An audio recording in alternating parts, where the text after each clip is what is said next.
Hello and welcome back to the podcast. I'm Michael. I'm Noy. And we are the Knights of Entertainment, a podcast covering your favorite and unknown movies, games, comic books, anime, and more weekly. We appreciate you being here and hope you enjoy the show. Let's go ahead and get started. All right, so I said a while back that after watching the Hellboy movie, the original 2004 one, that I would like to go back to the comic books and go into a deeper dive of all the lore. And there's a lot of Hellboy comic books now. And so I figured I'd start slow with one story at a time, then move on to the next one, and just build and build until we get to the very end of the series, I guess. I don't know when it's going to end. They're still doing Hellboy and the BPRD from the 40s onward. So anyway, I got some of these omnibuses. This one is the Complete Short Stories, Volume 1 of Hellboy. These are all his short stories that Mignola used to write that would just pop in from different, publications and here and there. And this first one is called Pancakes, and it's super short. It's only 2 pages, so it's not going to be like the longest dissertation on Hellboy. But basically, it starts with, it's 1947. This is 2 years after Hellboy was born, so he's only 2 years old. But he's already at a level of being able to talk and walk on his own. So it's almost like he's not a toddler. He's a little bit older than that. So it's kind of crazy how fast he ages. Like a preteen? No, he's more like a, what's before preteen? I don't know, children. It's not what's after toddler?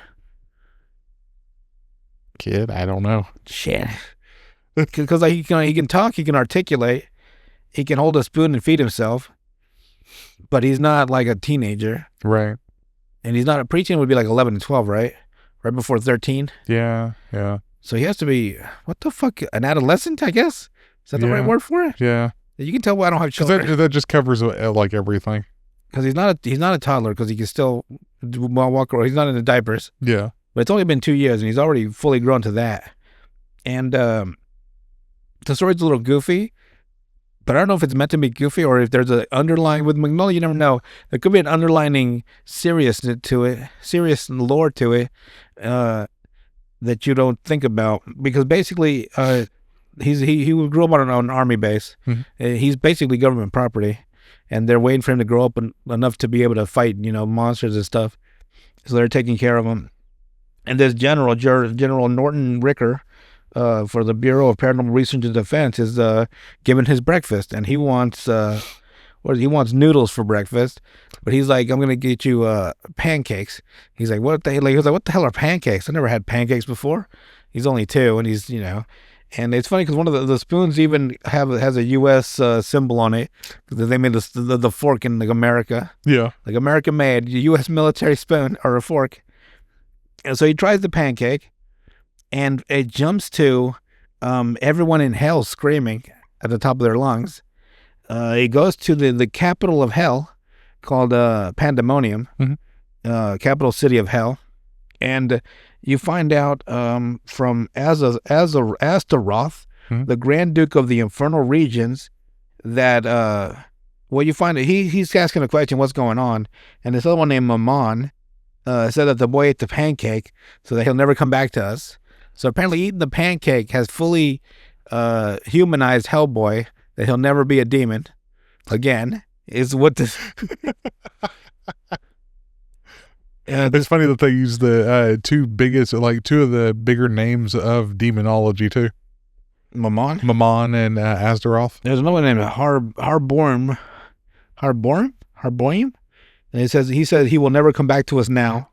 I don't know what his name. This guy right here is the third one. Hobberim. Hobberim. So whether it's a little goofy story or not, if that was what finally humanized Hellboy, him eating human food, they knew he would never, no matter how much they tried to seduce him, he'd never go back to the dark side, basically. Because he tried pancakes. Like, you know what? It's pretty good being human. I mean, you do learn a major lore thing here is the fact that the Pandemonium is the capital city of hell. Yeah. That's pretty interesting, because I don't remember if he went there when he died. Because Hellboy dies like years later in a fight. And, he also had a dog named Mac. He even says Mac the dog. Mac the dog. And it says on here, Hellboy age 2. Because he ends up going to hell, and it's funny because it's like desolate. Like, it's not like hell's like this huge inferno of like just hundreds of millions of souls and fighting. He gets there and it's like super cold and dark, and there's no real fire. So it's more of like Dante's Inferno than it is. Was it just a dark place? Kind of, yeah. Because by the time you get to where Lucifer is, it's just ice. Like it's cold instead of hot.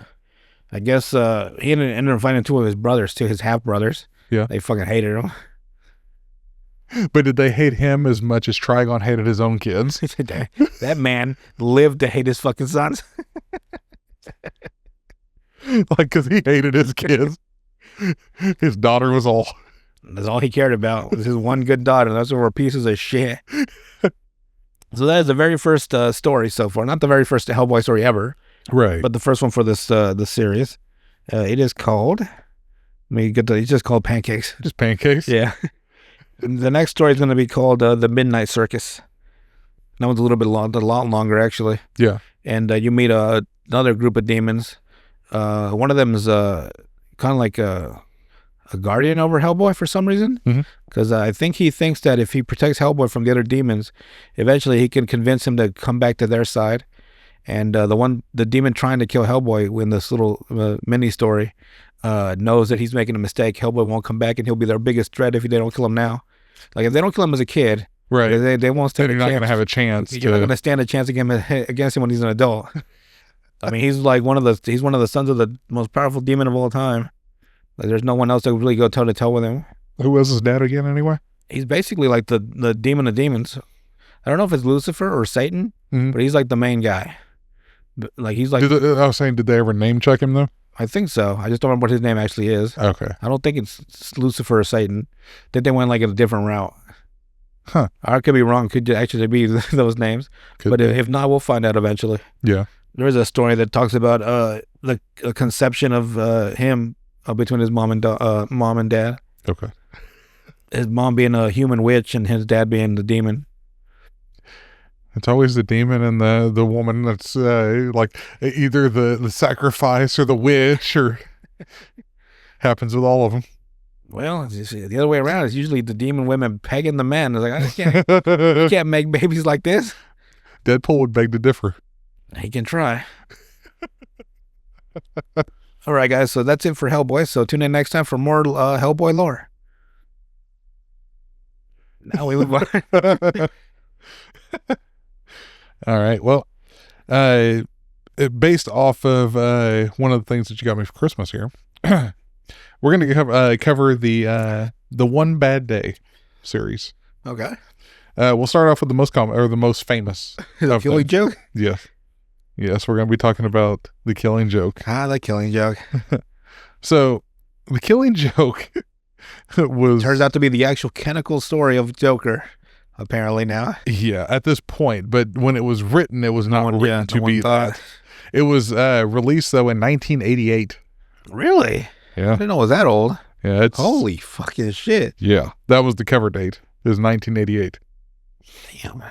A lot older than what you would think. Wait, I thought about like the late 90s. No. Damn, that's like old lore then. Yeah. That's why it was a weird thing for them to make that canon. Of all things. Right. Yeah, it was first published in 1988. I mean, they should have done more like lore story of Joker. Like, is this his origin? They only did the one, so they must have known it would be canon eventually. Yeah. But they didn't never do another one. No. And it has been continuously put in print, too. So, yeah. Since then.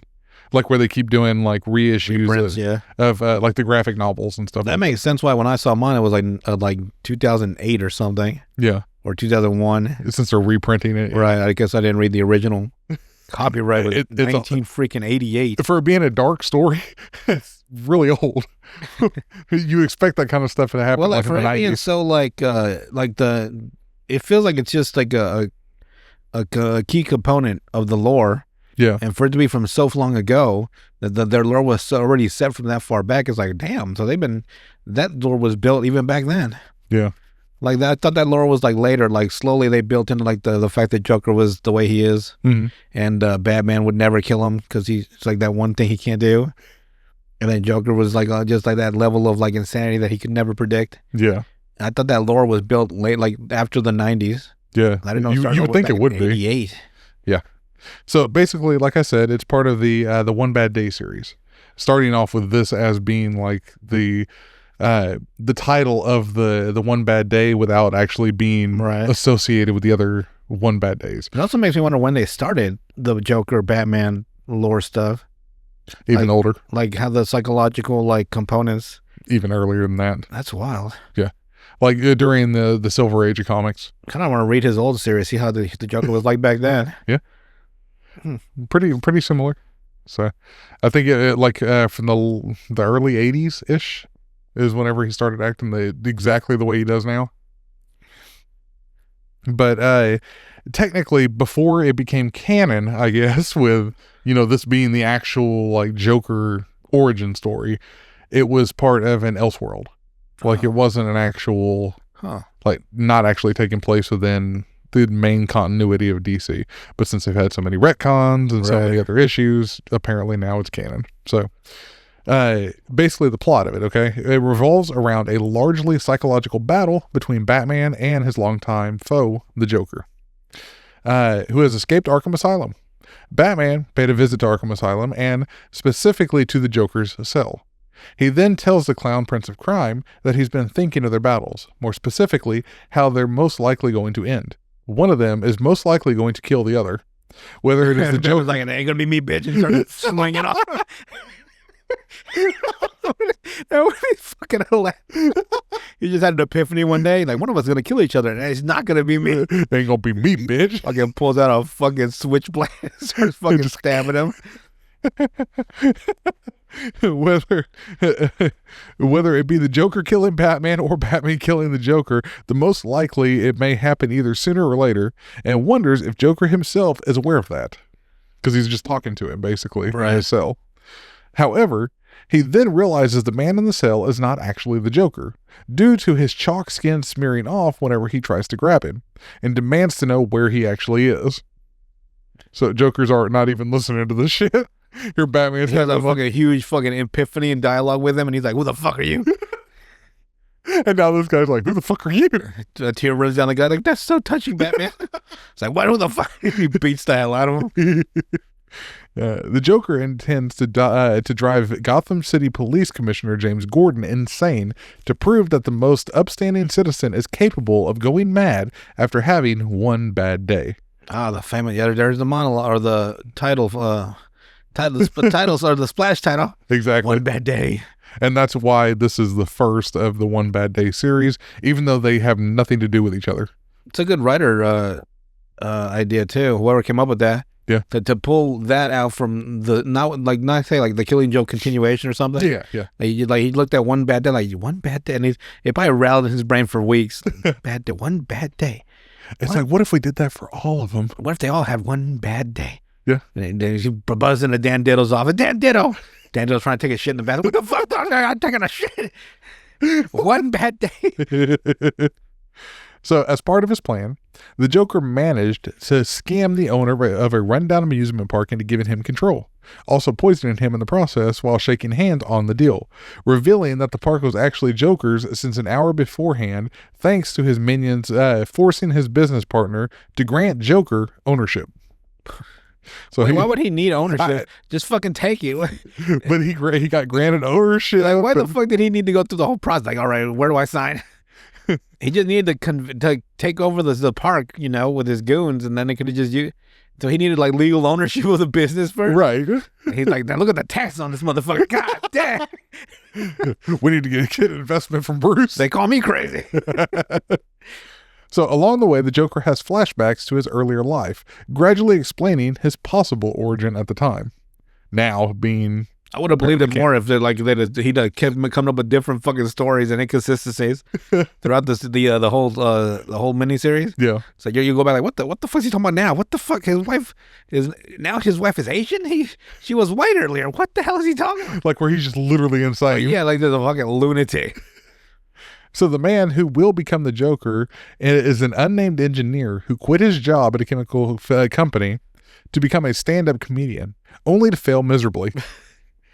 I imagine him up on stage just getting fucking trolled. You fucking suck. You should fall in a vat of acid. He's like, I will. Don't tempt me. I'll do it.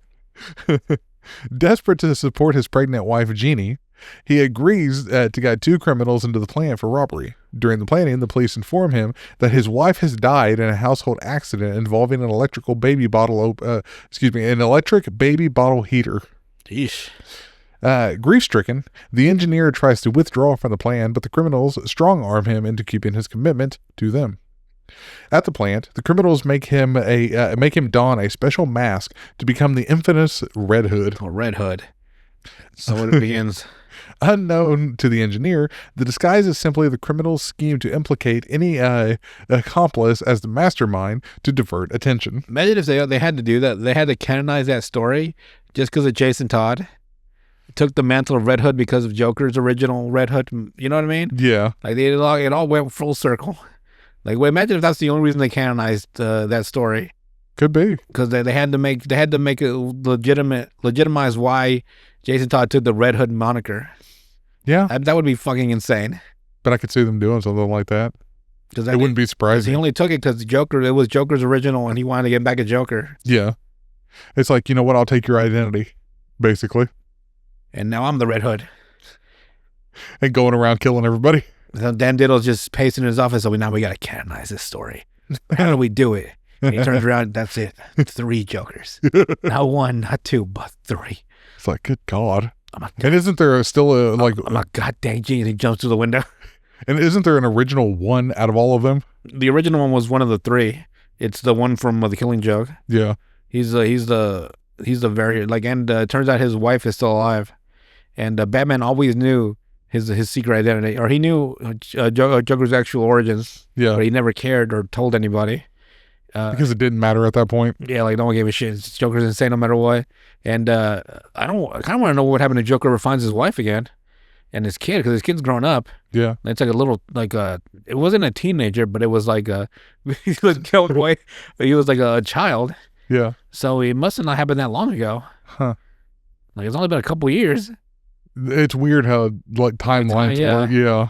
Yeah, it's all like 35 years old now. He beat his ass when he was 15. So how the hell did that kid grow up? Wait a minute, man. Hold on. Like none of it adds up. Unless I'm wrong and it was like an older, maybe it's a young girl and her mom. I could be wrong. I remember seeing the ending panel. I remember how old they were, the little girl was, or whatever the kid was. Yeah. It could be a teenager or a young adult, if I remember incorrectly. But Batman goes up to fucking Nome, Alaska or some shit like there. They already fucking through like a fucking pervert through a fucking binocular. There they are. I don't know how he actually watched him, but I imagine he watched through a binoculars. I see you motherfuckers. You're the reason he went insane. You bitch. So once inside, they almost immediately blunder into security personnel. Nice. And a violent shootout and a chase ensues. The criminals are gunned down, and the engineer finds himself confronted by Batman, who is investigating the disturbance. Panicked, the engineer deliberately jumps into the chemical waste catch basin, their vat, to escape Batman, and is swept away through a pipe leading to the outside. You'll never catch me in here. He's like, bitch, of course not. I'm not jumping in that bitch. It's like, nobody's that fucking crazy. He was crazy before he jumped. Once outside, he discovers to his horror that the chemicals have permanently bleached his skin chalk white, stained his lips ruby red, and dyed his hair bright green. Give this dick the same color though. His dick's still fucking white. Or original a dark tan. It's like, what the fuck is that? It'd be like the whitest man, right? Yeah. It'd be like a black dick. Why is your dick darker than your rest of your skin? I don't know, bro. But that's one of those iconic scenes where he's grabbing his face. Yeah. And he's laughing. I remember that. Yep.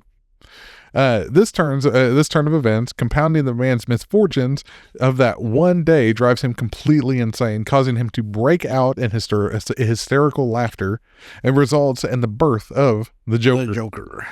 So back to the present day. So why didn't go back to that fucking comedy place where he was telling his jokes and just blows that bitch up? Yeah, if it was Joaquin Phoenix, he would have. It's like, here, I got a joke for you. And he fucking blows that motherfucker down. Boom. That's the joke. Boom, bitches. It's like you talk about bombing. He literally bombs. Oh, yeah. I'll show you what bombing's like. In the present day, Be like a modern, like if it was now, it's like throw a bunch of drones into them. Yeah. With the fucking bombs all over them. That's so fucked up that they can do that now. The Joker kidnaps Gordon, shoots and paralyzes his daughter Barbara, and imprisons him in a rundown amusement park. His henchmen then strip Gordon naked and cage him in the park's freak show. Look at that hairy ass. It's like, you're going to be here for Diddy. Part of the freak off. Little diddler. Gotham's real worst enemy. He chains Gordon's to one of the rides and cruelly forces him to view giant pictures of his wounded daughter in various states of undress.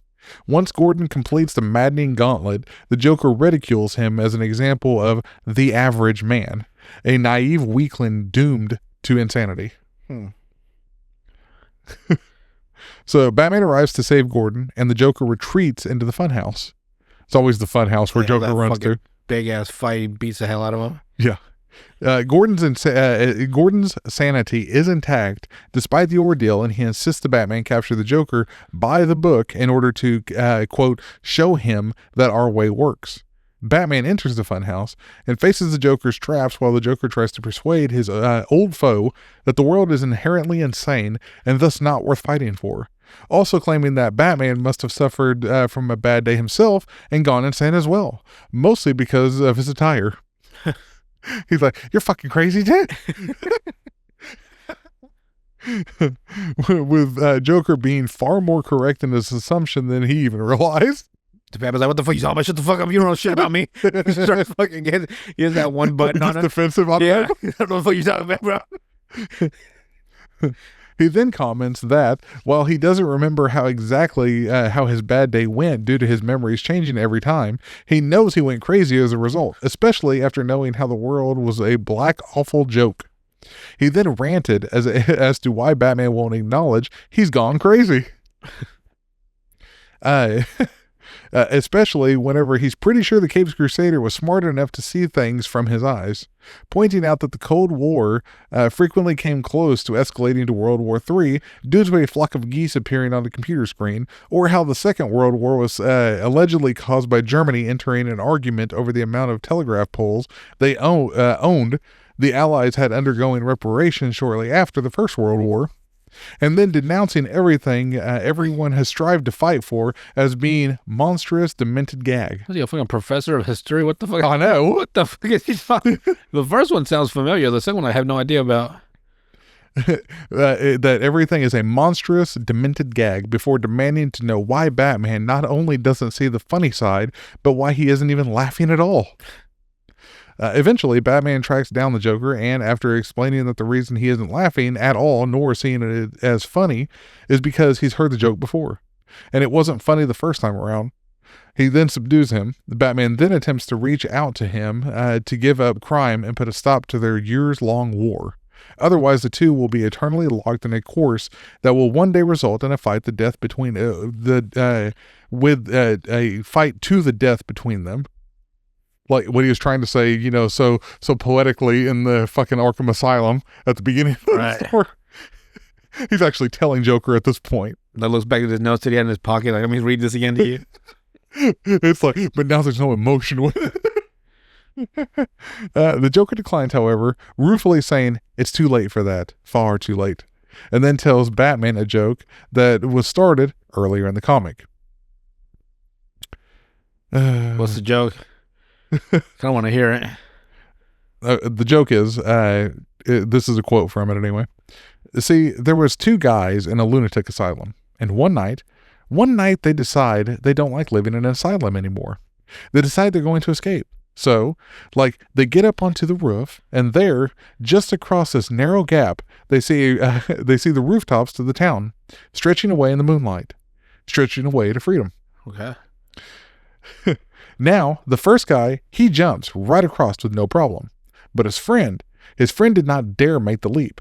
You see, he's afraid of falling. So then the first guy has an idea. He says, hey, I have a flashlight with me. I'll shine it across the gap between the buildings. You can walk across the beam and join me. But the second guy just shakes his head. He says, He says, "What do you think I am, crazy? You'd turn it off halfway that I'm across." So that he is fucking insane. Yes. The joke is funny enough to make the normally stone-faced Batman laugh, though. I remember that. Yeah, he was fucking laughing his ass off. And they continue to laugh as the police approach. Batman then grabs the Joker and the story ends, leaving it up to the reader to determine the Joker's fate. There was that famous thing where he puts his hands around his, like, he puts his hands on both his shoulders, right? Yeah. And it pans down, and everyone thinks that he started choking him to death. Yeah. It's fucking crazy. What you would like envision that the writer and reader, or the writer and the artist didn't intend. Yeah. But how it just feels like that would be right, and that would make sense. Like he's like that final joke between two old foes right before one of them kills the other one. Batman's like, that joke sucked. Just starts strangling him. He just starts fucking choking him. Not to mention the implication that Alan Moore didn't intend was that apparently Joker had was almost gonna sexually assault Barbara Gordon. Yeah, and I was like, oh. And he didn't even mean for it to be. But the way it was written and drawn, it was like, damn it. Yep. I gotta be careful with my words. Because there's that undertone of like the between the lines thing. You're not paying attention. He also had the weirdest attire for Joker in that, the Hawaiian. Yeah, and it just somehow with the Havana hat and everything. Maybe it was like he was doing the thing like the tourist with the camera. Yeah, they're always going around taking pictures. Yeah, which would be a genius idea. The Joker would be smart enough to do that. Yeah. So I'm just a tourist going through Gotham.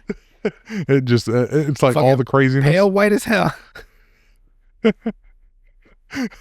That's why it's the killing joke. Wait, I guess we know.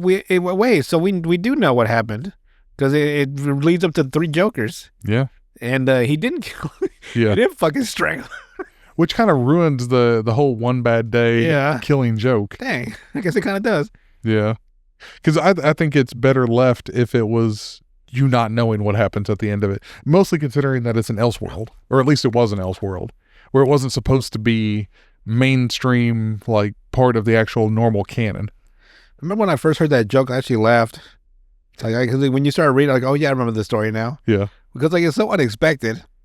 And then like for Alan Moore to write it, I'm like, you got me on that one. You gotta turn that bitch off halfway across. It's like, but he's so insane that he'll walk across the beam of light. He doesn't question that part. Yeah, he's like, yeah, that sounds solid. This light will hold me up. That'll work. No issues here. No issues here. Because it's so unexpected. It's such an unexpected joke, and that's what makes it so funny. Yeah. I'm like, huh. So good. The Joker can tell a good joke. Then Batman strangled. He's like, it's so funny. So they were fucking balling. They were they were legit laughing hard as hell. If I remember the panel correctly. Yeah. They were fucking going off. Yeah, they were. I'm like, Batman, you good? Maybe I am. I don't know. That's funny. The funniest shit I've ever fucking heard, Robin. You should have been there.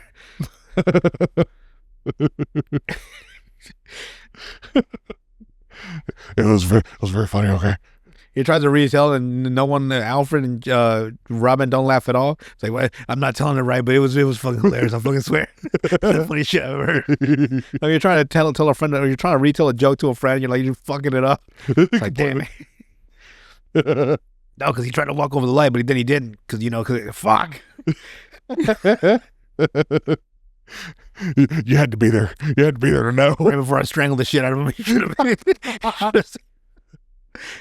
If only you'd been there to see. See his fucking eyes bulge out of his fucking head. That shit was fucking funny too. He went from being white to blue.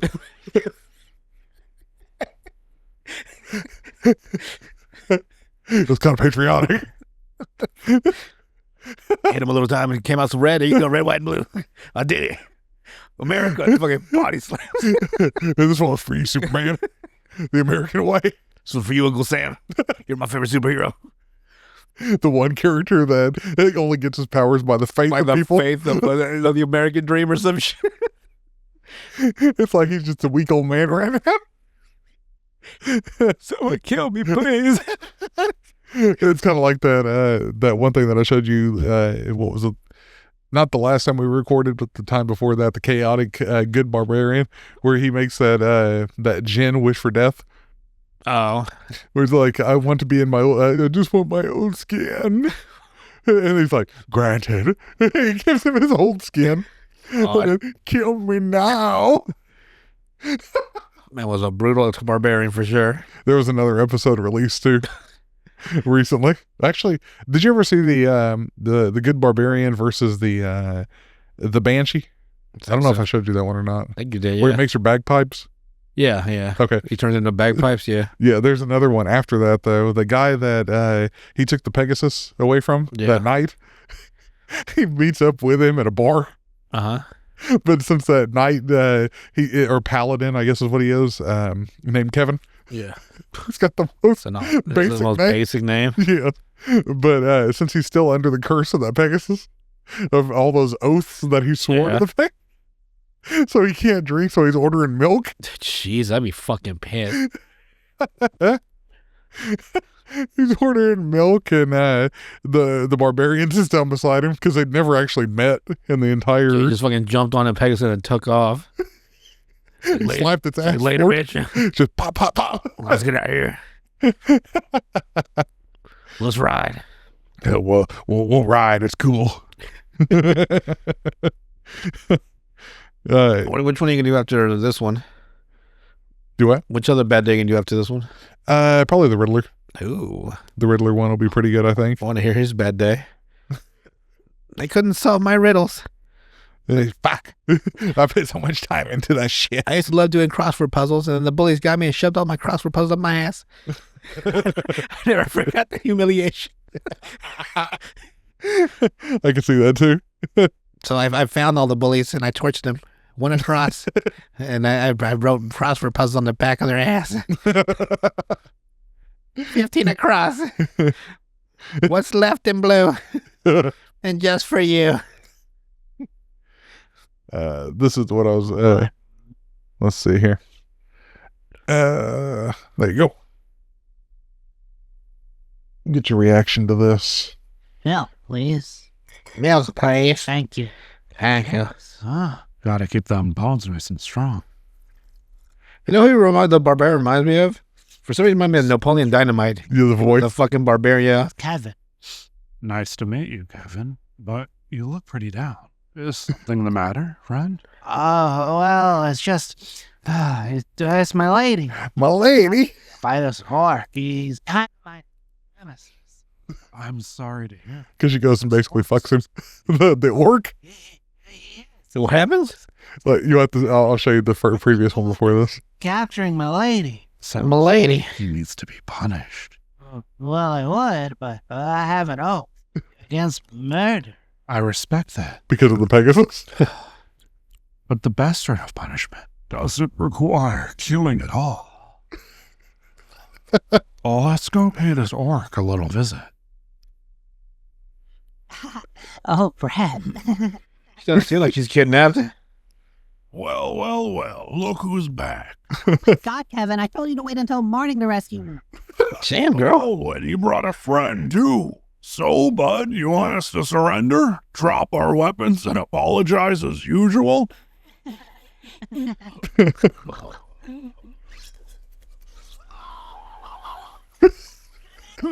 Wait. We'll let him cook. Gonna bleed out more? What about your oath? Oh, I don't plan on breaking my oath. Thanks, buddy. I don't understand. I'm perfectly capable of enacting justice without killing. Wait, more. Jesus. And then you'll see the slight smile with the barbarian. Yeah, just that. And if any of you raid or kill again, I'll come for you too. Kevin the Paladin is done fudging around. You can't say fucking around. Huh? So long. Any Listen to what she says. Chicken nugget. Wait, so I've been meaning to ask. What's that on your back? Oh, yeah? That's just my pet lizard. They Still still around. have that lich? Jesus Christ. So that poor motherfucker alive? The lich is still alive? Oh, that's just my pet lizard. Jesus Christ. Just fucking suffering for eternal, just an eternal suffering. Little poor motherfucker. That barbarian is like completely chaotic though. To where it's like, as long as he kills the evil like monsters or whatever, he goes through and just does whatever to them and fucks them over completely. So that's the definition of chaotic good. Where as long as in the end he kills the monster. Still a good guy. Exactly. I only hurt the Chaotic bad. good. He did like he was nice to the dude Kevin. Yeah, he didn't hurt him at all. He got him to where it's like somebody said now it's going to be the chaotic good paladin, where he just starts randomly not killing but maiming. Wonder if they ever find out about that he took the Pegasus. No, he didn't so far. Hmm. But he still has those curses on it, or I consider him a curse. But I would too. he can't have sex. He can't drink. He can't swear. He can't. So what's he dating the girl for? Well, it's like every morning it's like, my lady. But that's the most recent one released by them, but where they meet finally, That's nice. like actually meet. But you see the barbarian still fucking crazy as shit. You can always tell, like, you can see world expanding, like world building when you add more characters throughout Yeah. and like you reference back to older stuff with the Lich. Yep. It was like one of the first episodes with me. With him, yeah. Yeah. He's still tied to this. Still fucking got that pull up his fucking throat. So that means that something had to have happened to that one witch too. The one where he squirted lemon in her face after he burned it with acid, basically. Uh-huh. With squirt of lemon. Oh. So something had to have happened to her too. Since since the lich on his back kept saying, "Run, bitch, run." Run, bitch, run. Where he's got the pole through his mouth. That's the worst fucking part. Oh, God. And the lich originally sounded like Skeletor. Well, too bad for him. He's been around for 9 episodes now or something like that. Damn. Tied to the barbarian's back the entire time. Like even that basically tells you too that even though you don't see it all the time, He's like still he's still there still on his back. because he gets you reminded that he's there. Like you've gotten reminded that he's been there twice now. One in the witch one where he turns around and says, "Run, bitch, run." Uh-huh. And this time where he's like, "I've been meaning to ask you." What the fuck's that on your That's just my pet lizard. I wonder how evil that Lich King was or whatever, because like for him to keep consistently torturing him forever. Well, it's infinite lich jerky is why he's got him. Oh, so he's unkillable? Yeah, unless he eats them or something? well, unless he like breaks that phylactery, Sheesh. which was his false eye, and the barbarian swallowed it. It's in his fucking ass. It's in his colon? Yeah. Damn. Where it was with the hag scrying eye, where it's like, "Where did you hide my eye?" And then you hid it in a dark cave, and he squeezes his ass cheeks together and breaks it. I don't know if you even noticed that. Whatever. Remember that? Fucking God. weird. And he had that bingo card whenever he was facing the Dracula, where each thing was on there. Oh. Where it's the one for the hag though, and it was a reference to what was going to happen. It was called Hag's Eye and Brown Eye. And the only reference that you got to say that's where it was in the episode is it still had the phylactery right there too. Jesus. It's where it looks like, so you're hidden in a dark cave. He just crushes it with his ass cheeks. The son of a bitch. And not my eye. And then she goes to go do a lightning bolt, and he starts reading the next thing. A hag's powers are only at full power whenever all 3 sisters are alive. And then she got her saying, "What did you do to my sister?" Made nunchucks out of them. Jesus. You didn't see that one at all, did you? I think I did, but I don't remember him at all. I think when I watched something like back to back to back, it kind of like all Kind of blends together. Yeah, a so little I don't remember all of it. I'll have to show you to you again. It's funny. Fucking hilarious though. All right. All right, what we got next? Or you want to call it for today? No, we're good. I mean, if you're good. Yeah. All right. Next thing we got is another anime to look over real quick. This one is called. It's a stupid concept, but Big booty house. Reborn as a Vending Machine. I now wander the dungeon. I've heard of that one. I actually watched it, so nobody else has to. So, it was released. Let's see here, 2023. So Okay. very, very recently. And at the it's still technically ongoing.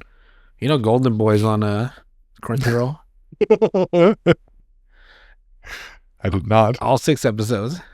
All 6. I had to reset my settings in on my Crunchyroll account Oh yeah. because it was mature, and it's defaulted unmature apparently. Oh really? Like everyone's is defaulted like rated T or something or something like that. Yeah. So I had to fucking give me the good shit. Give me that good. I'll see now if you subscribe to High Dive, they don't give a fuck. They'll show titties and all. Damn. But I'll probably I'll have a watch of Golden Boy and see if I can remember enough of it to tell a good recreation of it. You need to. It's like episode 1. All right, so first episode, it's titled The Vending Machine Travels. So, an unnamed man, we never learn his name, is killed by an accident involving a vending machine and is reincarnated into another world as one himself. Why would I want to be reincarnated as the one thing that killed me? Because he loved vending machines. So he died doing what he loved? Yeah, Was he basically. fucking it? What was... Well, he loved all new and all different kinds of vending machines.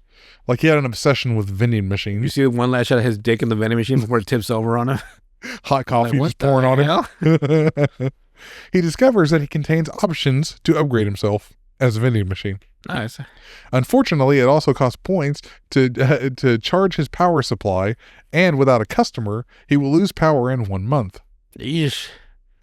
He is attacked by frog-like monsters, but discovers a blessing from God that generates a protective barrier as a vending machine. Okay. So he's got a barrier that he can use on himself.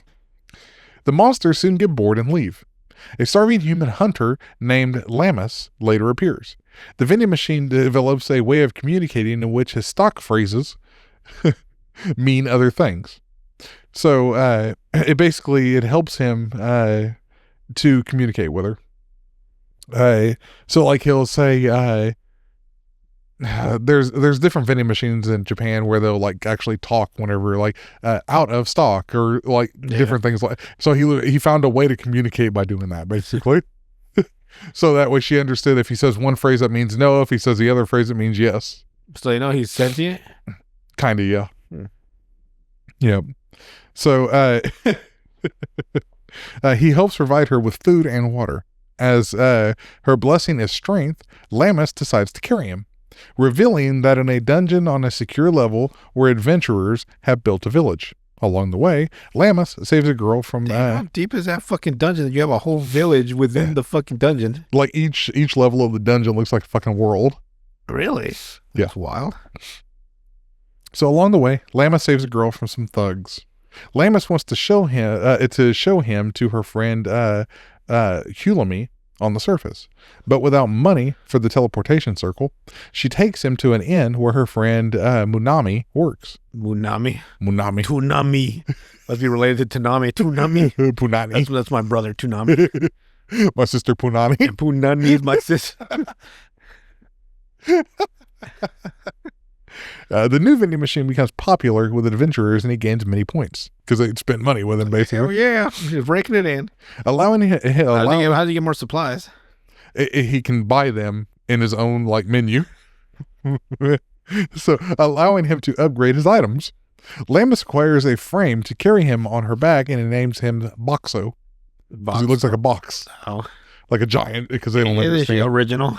Exactly. Episode 2 is called The Frog King.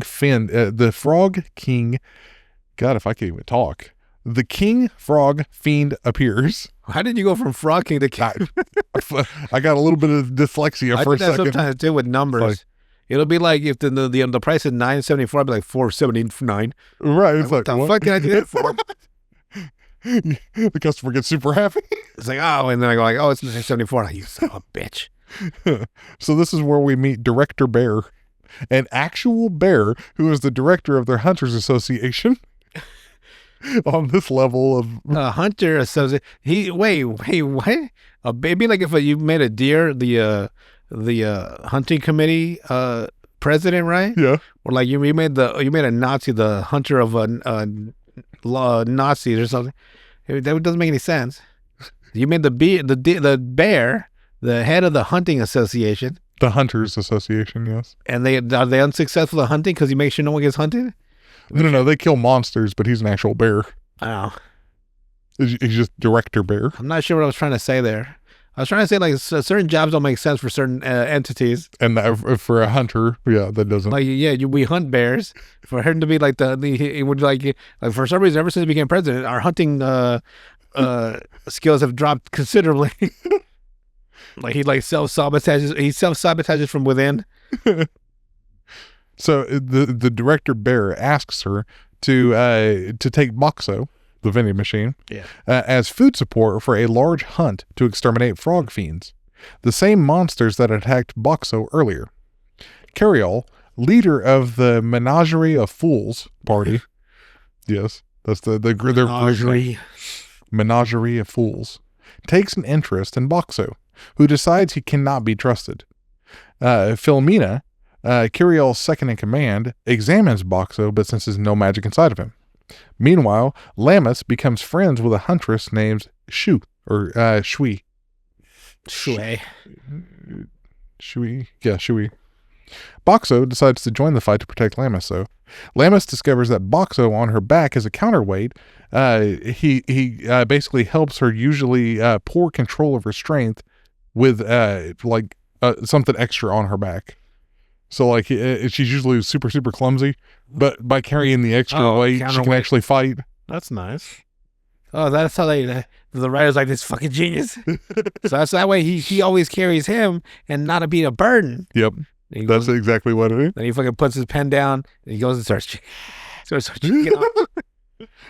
Like, no, I can't anymore. I gotta keep writing. Imagine if every writer was a goon. They just had to break Most of them are. It's okay. to break the goonness. So after the battle, Boxo provides free sports drinks to the injured. Limited time. No joke, and don't say that. I ain't giving this shit out for free. Director Bear believes a king frog fiend is nearby and takes the remaining hunters to find it. That night, a hunter tries to break open Boxo to steal his items, That motherfucker. but Boxo burns him with scalding soup, and he is punished by Lammas for trying to rob Boxo. When the king frog fiend appears, Boxo provides cola and some mints Nice. to do the whole mint and the cola. Oh yeah. The combined items are eventually used to blind the king enough for the hunters to return and slay it. With the hunt over, everyone returns to the village victorious. Number 3 is called rebuilding. So the party returns to the village only to find that it has been destroyed by a two-headed snake. Used to such things, the citizens kill the monster and begin rebuilding. Oh. Carriol asks Lammas and Boxo to join the party, but Lammas refuses again. Akawi, from the Merchants Exchange, reveals the village is running out of silver coins, which are inside of Boxo, because everybody's buying shit with the Right. money, and he's got all of them now. Okay, just loaded. To get them back into circulation, she proposes buying them back with gold. Unfortunately, Boxo cannot perform exchanges. Though Lammas realizes by buying items with gold, Boxo can return silver as change, which satisfies Akawi. Nice. So he can't just do an automatic exchange, Right. but if you buy something, he'll give you change. So there you go. It's like he still wanted to buy some shit. I remember once we were at the mall Mhm. down the road. Yeah. And we had just gone out of a movie, and there's these vending machines right before you get outside to the parking lot. Yeah. That parking lot like tower, Mhm. or I forget what they're called. Parking garage. Garage, yeah. Yeah. And we put some. I put $1 in. or no, my cousin puts $1 in. And he was like, "Let me." And he couldn't get it. He didn't like anything, right? So he hits the button to get all this change out, right? And this fucking machine puts out $1 worth of nickels back at us, and it's just pouring out. It's like, oh, help me! It was nothing but nickels. He's like, and the funny part, he's like, oh my God. Like he said, oh my God, 3 times with an extra little hit, like a high pitch, like a higher note. This fucking shit was, imagine $1 worth of nickels. That shit was fucking dripping out of the, he couldn't hold it. And the itty bitty little container that it comes down into. It's just falling out of his hand. I was like, holy shit. Who the fuck pays with nickels? And they gave us nothing but nickels back. There was no quarters in it, no dimes. It was just nickels, $1 worth of nickels. So you get 20 nickels. It's just like, It didn't seem like 20 nickels at the time. The shit was fucking pouring out. he probably got more than that back. It's like, Probably. And I was like, here, I'll just give me the nickels. The fucking fat fucking wad of nickels in my hand. And I gave him $1. He's like, I'll give you $1. You give me the nickels. He's like, bet. And I fucking reach in. I'm just like, oh, I changed my mind. It's a lot of fucking nickels. Yeah. Or maybe it was $2 worth. Cause It had to have been a lot, yeah. Cause that shit was fucking dropping out. Because $2 would be 40. And most like things out of those vending machines, if A higher price. Yeah. yeah. Well, I guess we didn't have another. Well, it might have been like $2.75 or something. I'm like, wait. At all nickel. And then it just like $2 in nickels. I'm like, you motherfuckers. Imagine the fucking vending machine guy laughing his ass out right now. Exactly. You got your nickels back. You got your $2 back, you son of a bitch. You know, he was proud of himself. He's like, no, I ain't got to change, man. Because he must have got those nickels somehow, right? Yeah. And he just fucking put them back into the fucking that motherfucker. So that's kind of how it is with Boxo for this. It's like, ha ha ha, now you can have all this. Here's your silver back. Give me that gold. Boxo later adds a gambling function to it. Of course he does. To where it's like, you might win a free prize out of the things that he sells. All right. So it's like there's that chance if the more you spend, the more you might win. Wait, wouldn't it just be the same just to buy the item? Yeah. But people that are constantly buying shit from him, they might win a free drink. But you just buy the drink, you get a drink. Yeah. Basically. That gambling aspect doesn't make any sense. It makes sense if I got like a free drink in the future. Right. But no, this is like when you put the money in, it might give you a free drink and you get your money back. Oh, there you go. That makes more sense. So it's a gambling function. Right. There. Otherwise, it's like you're just paying for the drink. Basically, yeah. Then we have Director Bear asking Boxo to help Shirley, a brothel owner. So Boxo sells her condoms to deal with diseases. Good Lord. So he changes and adds those to his, like his items. Right. A rich girl named Suri, who Lamus previously rescued, tries to vandalize Boxo, but he stops her and also forgives her as she misses her absent father. It's like, just because you ain't got no daddy. That's why you're acting like a bitch. I'm sorry, but I understand your suffering, but we all everyone has to get punished the same. He throws a bunch of soup at her. She gets burned. He just threw her right in her face. Fucking scolds her for life.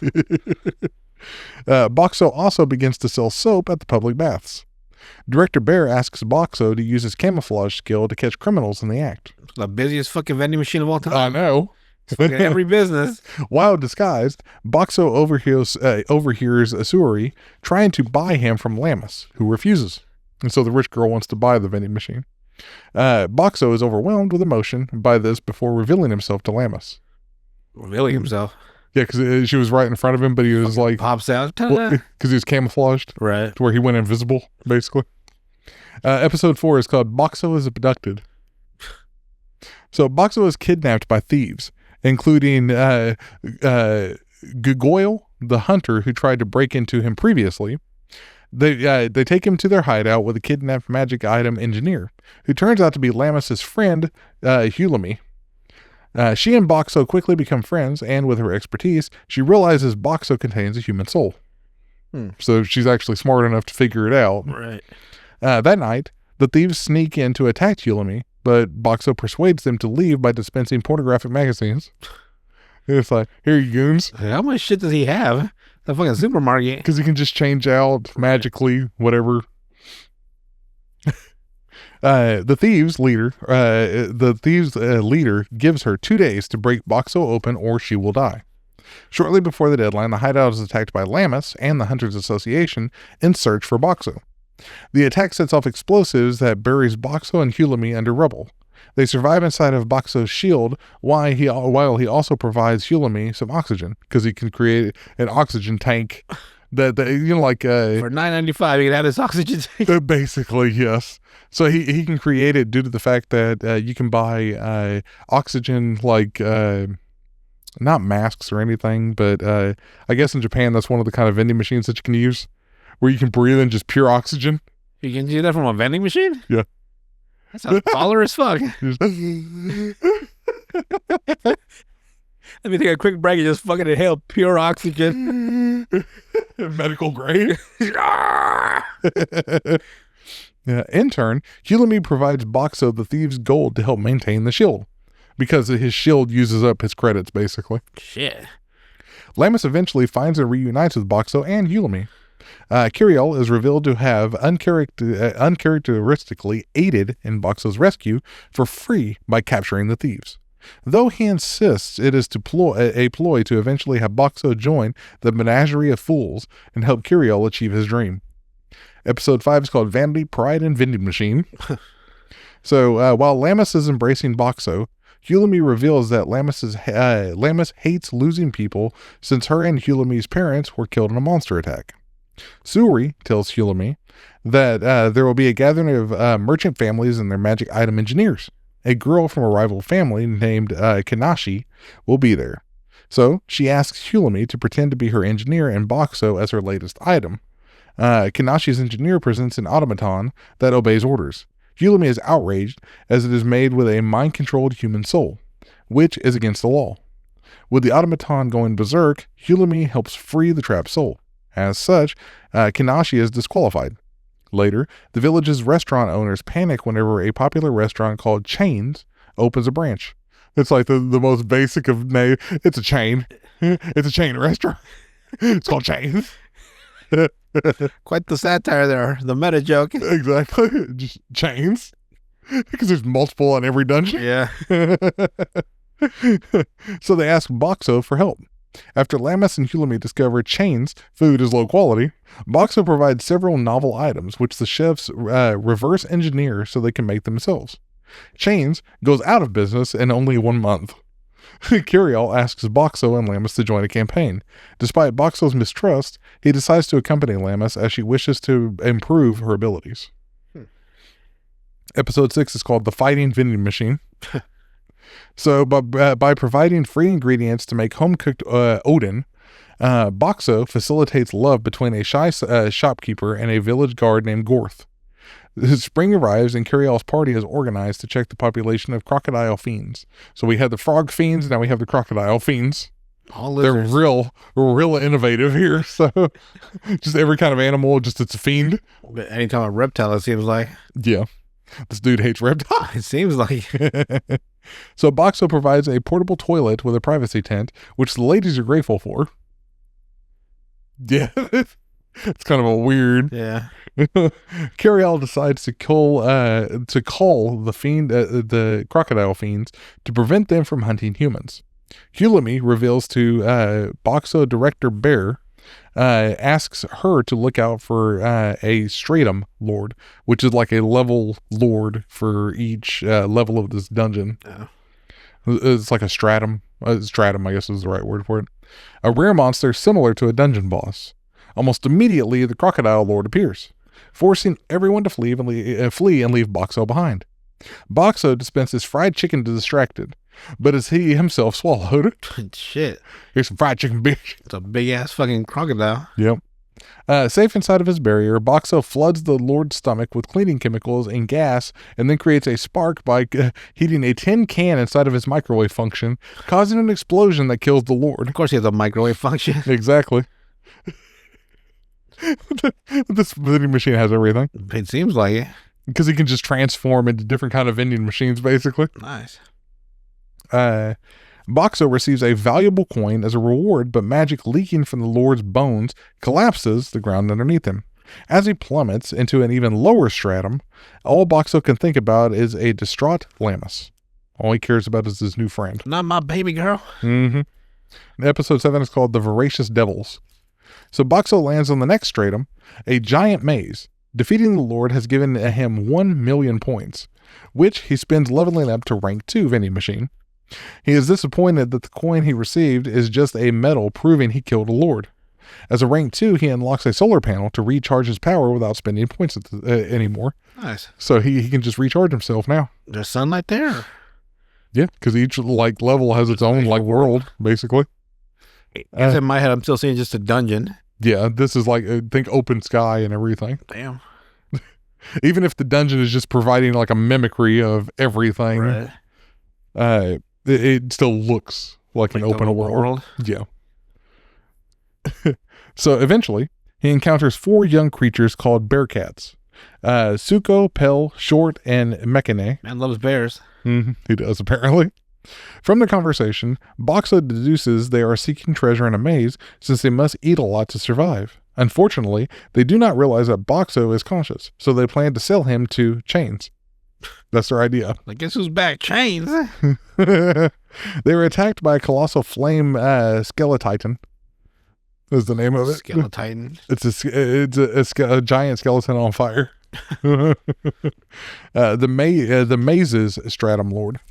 But the bear cats escape with Boxo. Despite Boxo dispensing useful items to help them, they still do not realize that he is conscious and that he has a consciousness. As they reach the maze exit, they encounter Lammas and the Menagerie of Fools, who are thrilled they finally found Boxo, as Lammas was furious at Curiel for abandoning him. The Bearcats ally with the hunters and are dumbfounded whenever Director Bear explains about Boxo's consciousness and unique method of speaking. Through his menus, basically. Yeah. Episode 8 is called The Flame Skeletitan of the Labyrinth Stratum. So Curiel asks Boxo to help defeat the Skeletitan, revealing the Menagerie of Fools believe a legend that anyone who receives a coin from defeating a Stratum Lord then makes it all the way to the lowest Stratum, where they are granted a wish by God. Damn. That's what they think anyway. Why at the lowest level? Yeah, you're going to hell. Yeah, why not go up? They need 6 coins in total, but only have 3 so far. Boxo is intrigued, as it could mean that he can use his own coin to become human again, though he also fears losing his usefulness as a vending machine. Can be a merchant? You would think. No, he wants to be a vending machine, okay? As the maze possesses its own traps, they plan to drop the Skeletitan into a large pit, which they spend days filling with Boxo's water and ice to extinguish the Skeletitan's protective flames. Boxo also adds dry ice to the carbon dioxide smothers the flames even faster. So you get the water and the carbon dioxide. Yeesh. Once the Skeletitan falls into the pit, Boxo tricks Lammas into knocking him down there as well so he can use his weight to kill it. After dispensing helium balloons to lift himself out, Boxo receives the Skeletitan's coin, but happily sells it to the grateful Curiel for 100 gold. So he's like, oh, you need another coin, bro. Okay, I got you. 100 gold, though. It's like, dang. Episode 9 is called The Less Than Ideal Hero. So the ground stop at the Mazes Stratum Hunters Association headquarters, because each level has its own Hunters Association. While the Menagerie of Fools return to Clearflow Lake Village, Director Bear asks Lammas and Hulami to begin mapping the maze. Mishuel, a young handsome hunter, begins working in the maze as well, though. However, once alone, Boxo witnesses Mushiel's personality, where he is nervous and lacks confidence. Mushiel joins their group, even though he means working together for 3 weeks with his terrible communication skills. So, in a person, he's all like the main character syndrome and stuff like that. But behind the scenes, he's just like, you don't know how to talk to people at all. A nervous wreck all the time and everything. So Lammas becomes unwell from getting her period. So Boxo dispenses menstrual pads and transforms into a clothes washing machine to clean her clothes. It's like he's doing too much at this point. You need some tampons, girl? I can wash your clothes for you. Yeah, I got you, girl. The experience actually brings Mishiel out of his shell. After another week, they encounter assassins sent to kill Michiel for a mysterious reason linked to his past. With Boxo's help, they're easily defeated, though. Michiel decides to leave, but Lammas suggests that he join the Menagerie of Fools, since they will not care about his past and will welcome his strength in battle. The group finally return home and find Boxo's absence. Chains has been using fake vending machines to sell their low-quality food. Though with Boxo's return, they are quickly exposed and shut down. Yeah, I give them credit for trying. They did try. They're a chain, okay? They had to try. They got all sorts of ideas. You can't bring a corporation down that easy. They tried, okay? Episode 10 is called Gastric Measures. So the restaurant owners union decide to hold an eating contest to attract people back to the village, which they have finally rebuilt at this point. This backfires whenever Shuei and the Bearcats, who are gluttonous, enter the contest. Afraid for their profits, the union begs Boxo's help, so he dispenses cola, which, if drunk by the contestants, will fill them faster. That is true. You get that the carbon dioxide. Go to a Mexican restaurant, they bring you that soda and those chips, and get your goner before the first meal. It makes you feel like you got a lot of food for the price. I'm like, dang. Fucking main course comes, you're like, I don't want this anymore. Give me a box to take it. And he's like, I can't do it no more. Man, that fucking big ass fucking glass. I don't know where they get these fucking cups, right? But they're the size of a fucking 2-liter bottle. And then they bring you a big old bowl of chips and fucking cheese, and you're like, and then the fucking food gets you. You're like, oh yeah, the regular food. Oh, I forgot about that. You're fucking full. Unlimited tortillas. It's like fill you up even more. No more unlimited. No más. Fill up your cup. No, I already drank 2 liters of stuff. It's like you're just laying there. It's like That's what it feels like. After an intense multi-round contest, Shuei defeats the Bearcats and receives free access to Boxo for 24 hours as a prize. Nice. Even though he didn't necessarily want to agree to that to begin with. He's like, fuck. It's like looking at his finances. Damn it. Exactly. With Lammas carrying Boxo, Shuei takes them to an origin stratum that is closest to the surface, which houses an orphanage and uses her free 24 hours to feed, wash, clothe, and entertain the children. So that's what she does with what she won, basically. That's nice. She uses it for like this little orphanage thing. Shuei explains the origin stratum acts as a sort of test to allow access to the lower stratums, meaning that it tends to collect people not strong enough to survive yet, like children whose parents died during the test. At night, bandits try to steal Boxo's items, but he takes their photographs, then scares them away with mist, ice, and creepy music. The orphanage director, a retired hunter stronger than Curiel, later takes care of the bandits to protect the children. Takes care of. Quote unquote. Oh, yeah. Episode 11 is called the Dead's Lament Stratum. So the Menagerie of Fools asks Boxo to accompany them to the Dead's Lament, a stratum of undead which scares Lammas. Whenever the dead wander about overnight, the creepy guild secretary explains they envy the living and often peer into windows as though trying to enter, but are harmless as long as the living stay indoors at night. To get over her fear, Hulami tells Lammas to go shopping alone, but she clings to Boxo terrified. Cariel plans to hunt the Stratum Lord, the King of Souls.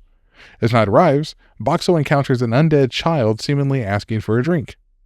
Curious by the sign of potential intelligence, Boxo dispenses a bottle and is amazed whenever the boy attempts to drink it, and the same thing happens night after night. One night, though, the Menagerie of Fools camp outside the village, and the same boy follows them to see Boxo, who fails to save him. Boxo realizes that the boy has been carrying a copper coin in an attempt to buy something, and is deeply saddened. Cariel reveals that the King of Souls is a magic user, so their plan to defeat it will rely heavily on Boxo's impenetrable barrier. They're relying way too much on this fucking vending machine, though. That's my only problem with this. Like they really way too much rely on him. And then the last episode of the season is what can be done as a vending machine. Fair enough. So exactly. So the party locates the King of Souls, a skeleton possessing intelligence. Relying on her strength, Lammas avoids his spells before using Boxo to crush the king. The king is revealed to only have been a fragment of an even more powerful undead, the Netherlord. Netherlord. The Netherlord. The names in this anime, Yeah. just its own thing. Hulumi and Shui are mortally wounded protecting Lammas, which sends her into a rage until Boxo calms her. Deciding to trust herself, Lammas puts Boxo down to use all her strength and destroy Netherlord's staff. An impressed Netherlord retreats. Boxo becomes an emergency defibrillator and spends all his available points acquiring the telekinesis skill to operate it himself, reviving Julemi and Shui.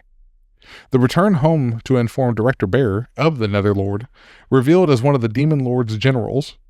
He contacts the director's Veet Stratum to begin assembling an army of the most skilled adventurers to combat this powerful foe.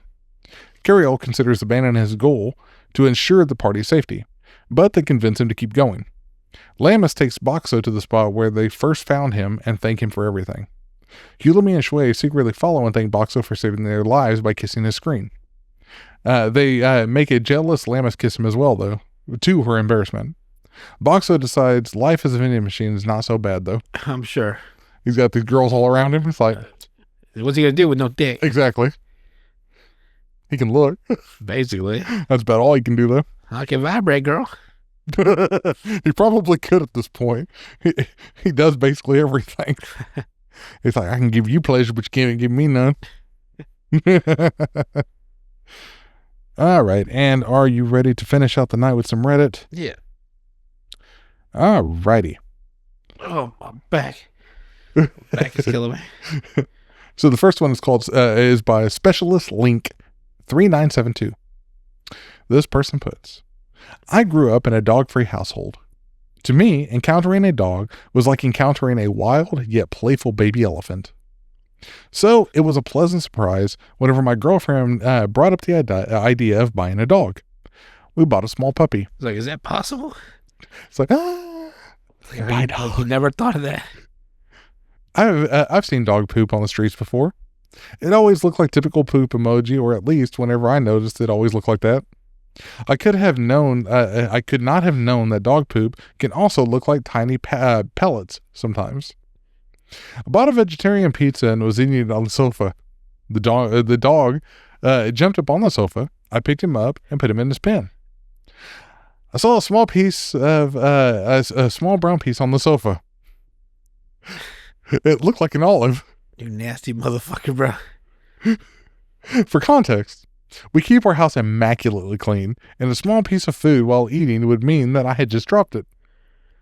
So I picked up the olive-looking piece and ate it. It tasted bitter and was a bit mushy to chew.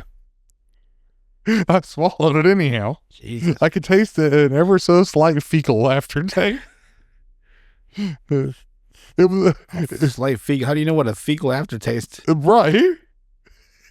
He knows from eating a lot. I was about to say the same thing. He knows what that fecal aftertaste tastes like.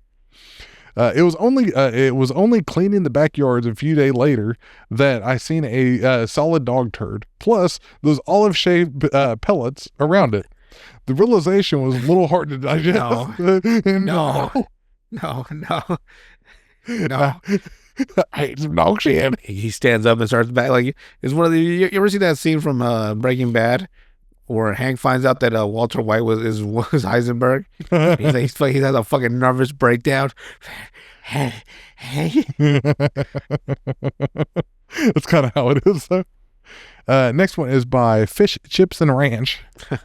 Ew. I know. The last part. You had me on the first two. You lost me on the last one. All right, so this person puts, early this morning, I was getting back home from my girlfriend's house. Whenever I stopped at a traffic light, right ahead of my dad's car, there's a guy with half his body and an arm inside of the car. Okay. In my immense wisdom, I thought that's what a robbery, and I thought it was a robbery and hit the guy with the car. It turned out the guy was the husband of the pregnant woman driving the car. So he just hit a fucking. He just hit someone. Wait, the pregnant one was driving? Yes. And the dude was leaning in the car. Just fucking smashes him? What the fuck? What kind of. With the car. What the hell were you doing? Like, what's going on? He thought it was a robbery. Yeah, but I've seen like the person's first thought is like, I gotta stop this robbery. With the car. It's to call the police, not to fucking smash another human being with your own car. Yeah.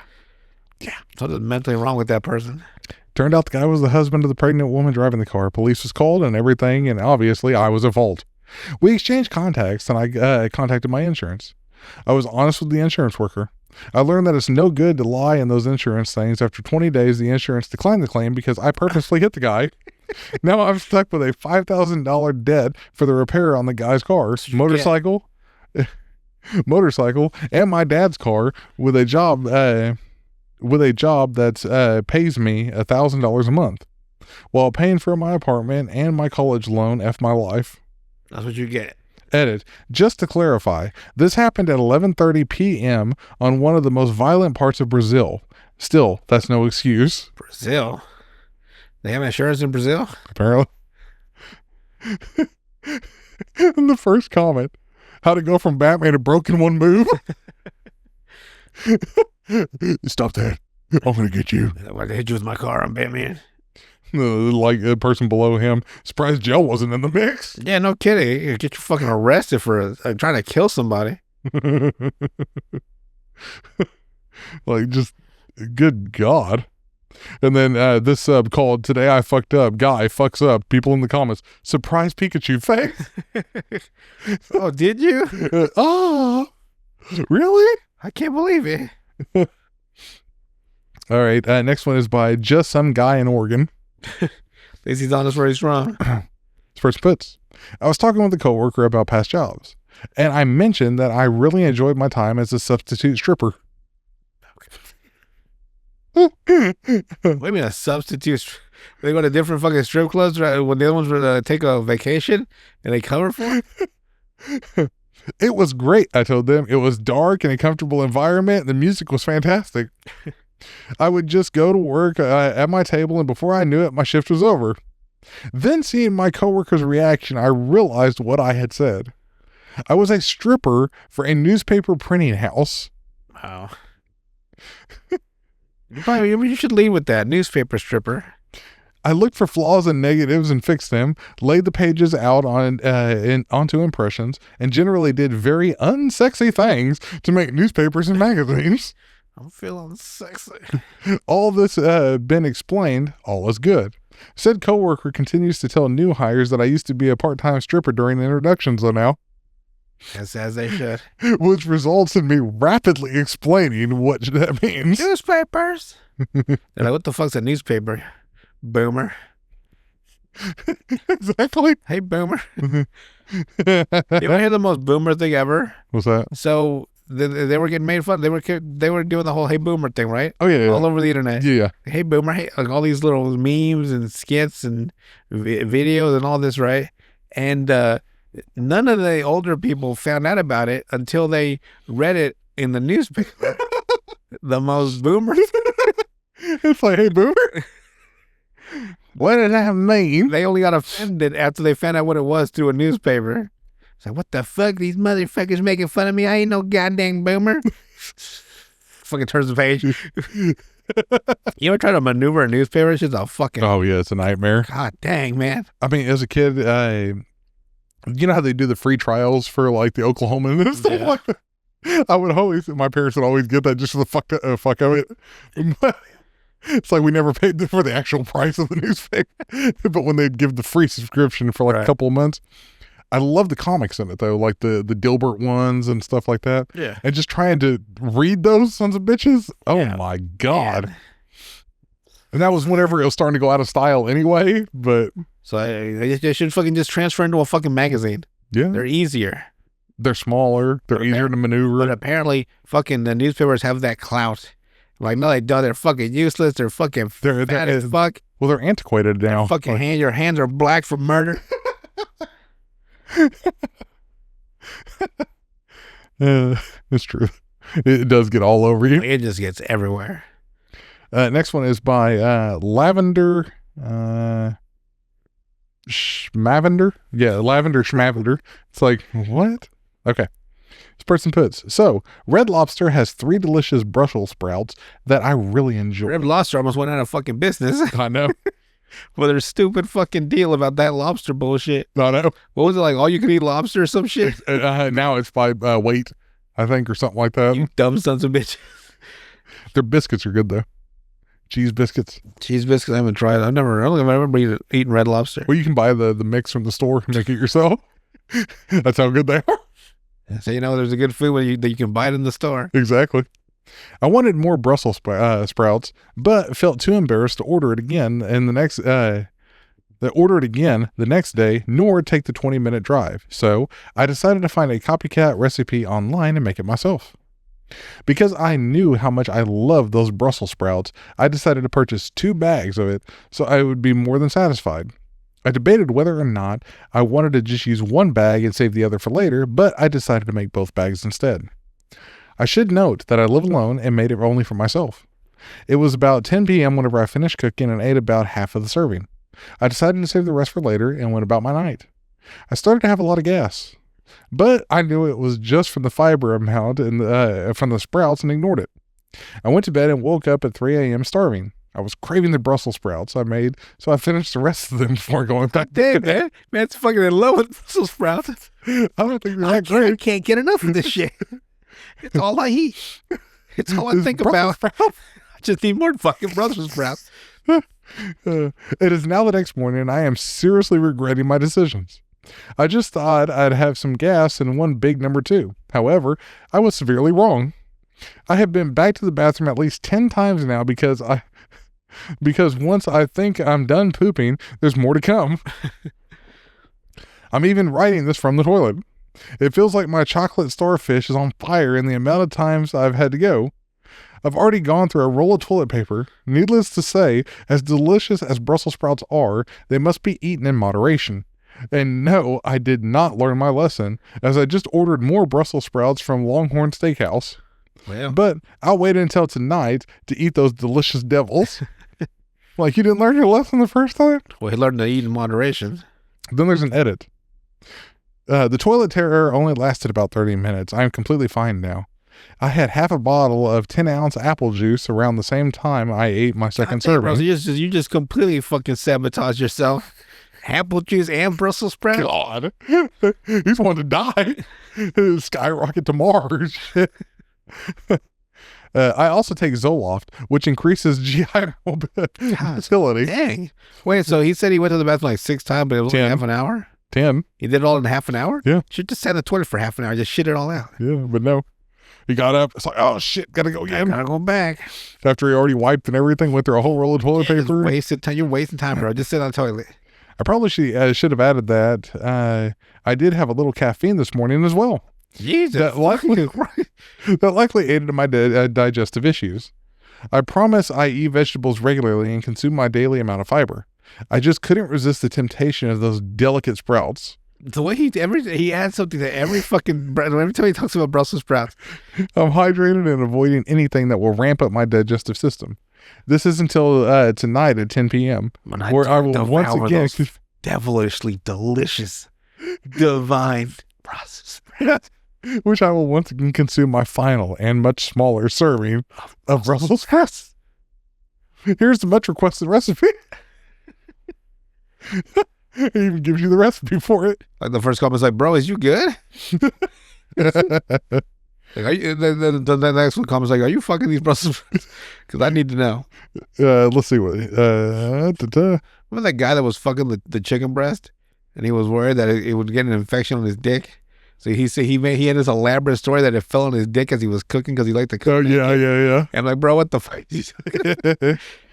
First one, you ordered more sprouts from your throne of shame while actively feeling the burn of your mistakes. I don't know if you're crazy, brave, or admirable, but I wish you and your chocolate starfish the best. That's a horrible name for starfish or chocolate starfish. It's like, and then you get another one, Lamau. Reminds me of the first time my grandma made me eat them. Like, good God. Yeah, the shit that bad? And then, honestly, you got off lightly. Let me tell you the story of baby bok choy. It's like just as bad. All right. Next one is by Side Trance Dude 99. This person puts, this happened after COVID, and my partner and I have a good chuckle over this. My Chinese partner, Viv, and I went to Zhuhai on a weekend getaway.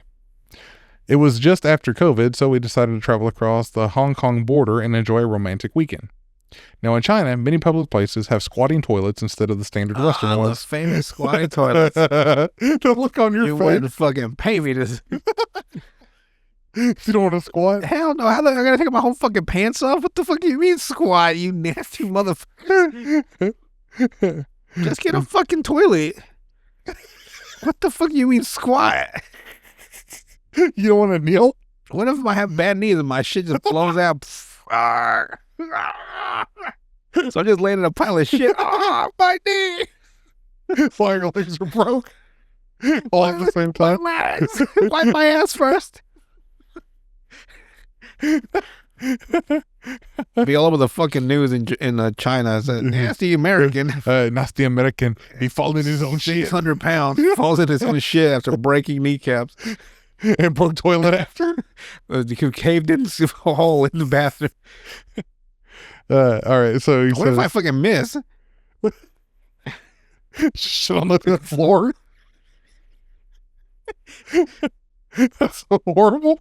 Jesus, man. Where's the fucking roll of toilet paper, too? Is it right next to me or? Probably on the floor. Jesus Christ. It's gross. Now, let's say I have irritable bowel syndrome, Oh, let's go with that. which essentially means my stomach reacts to new foods and I have to need the toilet often. Now, when at the hotel, this isn't a problem as the toilet is normal. Viv would remind me to air ablute. Air a blute. I mean, like, go commando? I'm assuming to err on a certain side of and just use the restroom there at the hotel. Air on the side of caution or what? Right, maybe. Or it's the way it was typed. I don't know. Before we would leave, as the public toilets are squatting toilets. Oh, that's, yeah, she did mean that. Like, you don't want to take a shit now because ain't no time later. Right. So I'd love to piss in one of those. now that'd be easy. Bam! Hit that motherfucker from a distance. Just completely miss. Fucking ruin the whole fucking toilet. Ruin the floor. Like, oh, damn it.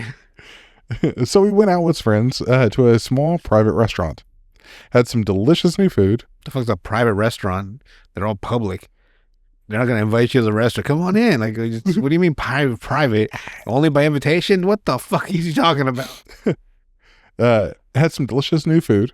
Think spicy, greasy, and meaty. Oh, that's good for irritable bowel syndrome. Yeah. Near the end, my stomach dropped like a roller coaster and was about to blow. It's surprise, motherfucker. Guess what? Guess what? I was like, well, shit, I need to go. Raced off to the toilet and realized it's a potty. So took off my pants and shirt and left my shoes So on. you do have to take your fucking pants. I'm not wrong here. I'm not the crazy one. You can't keep your pants off for this. It's like, I'm not the crazy one. Like a lunatic. I got charts all over my wall. See, you have to fucking take your pants off. They got a fucking clothes hanger right there. What else is it for? Oh, shit. All right, so took off my pants and shirt and left my shoes I on. would love the fucking setup to this, where like it's something like, oh shit, like you like, okay, here's how it would be, right, from a movie context. So they're all having a good time, they're all talking, and it zeroes in on him, and they're in off camera, and like everything is real quiet. For him, right? Because like it starts him laughing and joking, and then his face drops, and then you hear like, so he's like, you guys excuse me. He goes to the bathroom, goes to the back. For whatever reason, the fucking hallway to the bathroom is like fucking a mile long. He's like, oh god. He walks all the way down, and it's not even like a door; it's just a curtain. He slowly peels it off. Just nothing but a hole in the fucking ground. The toilet paper is like slightly next to the hole, and it's kind of like on its side, and there's just a puddle, and it's just stuck. It's just the whole toilet paper is on the puddle. You're like, fuck. So he did what you would expect. He took off his pants and his shirt, but left his shoes on. You might take those motherfuckers off tape before you ruin your fucking shoe and your fucking underwear. Don't ask me how I did it. I then proceeded to squat. Don't ask me how I did it. I just did it. It was hard. I proceeded to squat. Well, my best attempt. Yeah, like That's funny. no one really realizes, like, but like, okay, do a squat, bro. Like, you know what I mean? Like in your head, you're just squatting shit. No, okay, the squatting shit then. Exactly. Like, we're not accustomed to that. And not in the West, no. Like, how low do I get? Like, does my booty have to be over the fucking hole entirely, or do I like lean? You know what I mean? There's ergonomic issues here. For me, like, you know, like that workout where you put your back up against the wall and you put your knees at a 90-degree angle. Yeah. That's how it's shit. 90-degree angle. Just fucking smash up against the wall, just shit on the floor. No toilet and no fucking.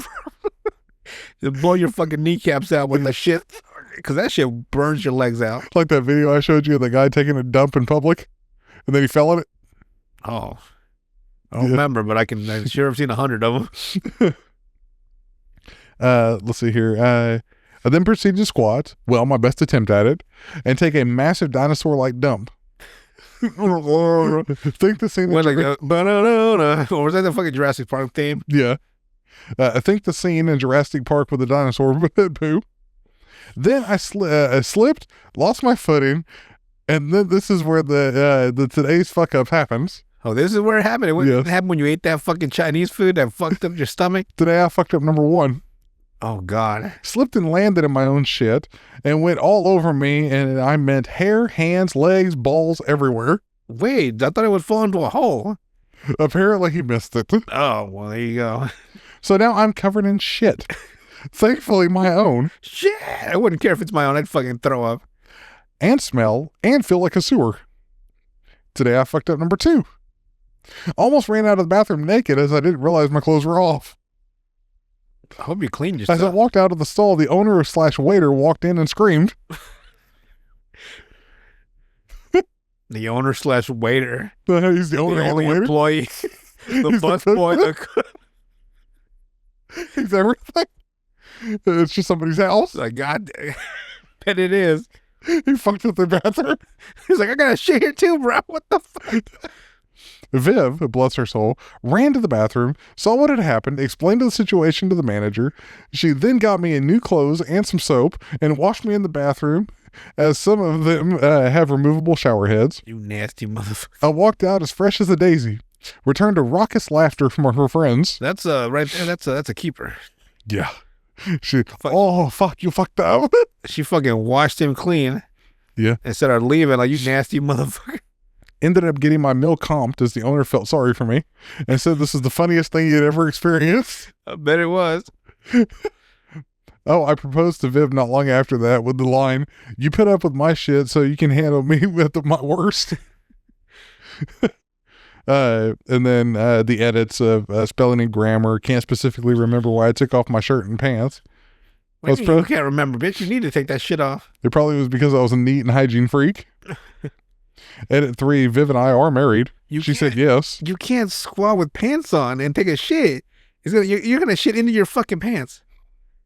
Ah, what the fuck was that? Ow, that hurt. It was a way to wake you up, apparently. I was like, that's an epiphany. Like, I was right. You're like, you can't Exactly. shit. You can't shit with your pants on, bro. And if you squat down, you're going to shit in your pants. Yeah. What people not understanding the fucking logistics? When you squat straight down. Your pants go straight down. Am I the only man making any sense in this world? You're going to shit into your fucking boxers. The person puts the pants, I get. Shirt, though? I'll take my shirt off, too. I'll be butt-ass naked. I'll keep my socks on. I don't want any corns. The one right below that is, hey, sometimes it's required to strip naked in order to get through the intense, raw, painful experience of a continuously explosive diarrhea. Man, that man speaks from experience. Just as Mother Nature intended. He went with the wild. The things that get more intense when you take your shirt off. Fighting, using the toilet. Oh, yeah, that's true. It's like you start getting those sweats and everything.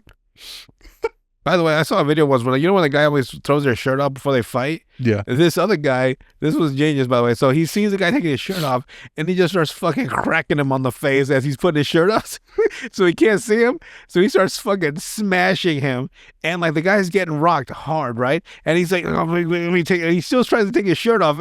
Every time he does, the guy punches him again in the face as his face gets covered. And I'm like, well, you should have just kept your fucking shirt on. It's like a street fight. Like, He's beating your ass. yeah. So I don't want to ruin my shirt. Like, he's about to ruin your fucking face. Who cares about your shirt? Like, every time he covered his face with his shirt because it was coming up over his head, Yeah. the guy would fucking hit him. That's why you don't take your shirt off in a fight. Or do it right before. Like, you got to do it like a. When you're away from them. They were like dead center of each other. Right. And I'm like, this is a perfect opportunity to beat his ass. Next one is by Routine Crew 8651. This person puts, my boyfriend and I occasionally laugh at silly influencers online who clearly fake their wealth with renting luxury products and claiming to fly first class all around the world. This morning, while in bed, we had a conversation about how easy it would be to rent private jet sets or buy fake luxury bags just to get a few shots on for Instagram and start making money by selling a fake course on how to make millions. You see that a lot. Fucking millions. In the midst of this, probably from the dumbest thing that has ever come out of my mouth, there's one influencer in particular who's always flying first class to Dubai. I told my boyfriend that in this lady's case, there's probably just a rich guy in Dubai who is paying for all of this for just one night of Dubai chocolate with her. My boyfriend looked at me funny and asked me to repeat. I did. He started laughing really hard. Dubai chocolate. What do you think Dubai chocolate is? He then asked, and I proceeded to explain what I thought it must be. A really gross sex act. I'll spare you the gory details, but I am sure you'll figure it out. Then he showed me what real Dubai chocolate is. It's just chocolate with a few extra ingredients. What's the extra ingredients? He even got some from the store nearby to prove the point. It's actually pretty good. Dubai chocolate. How did her brain just immediately assume? Did you know what she thought? What, anal? No. Shitty? On them. Oh, gross.